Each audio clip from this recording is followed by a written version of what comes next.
Benim midem yanıyor. Hele bir avuç ateş. Şurama kadar. Oy. Mideme ne dokununca bak. Elimi yüzümü yıkamaya lavaboya indim. Yüzümü temizledim. Neyse.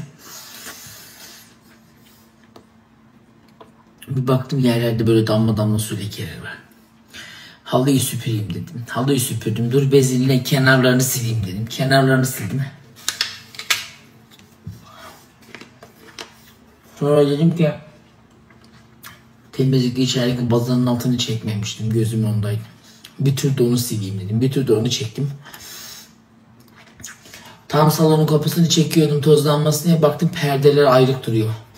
Onlara da mandal taktım. Aklımı oynattığıma göre gidip yerime yatabilirim.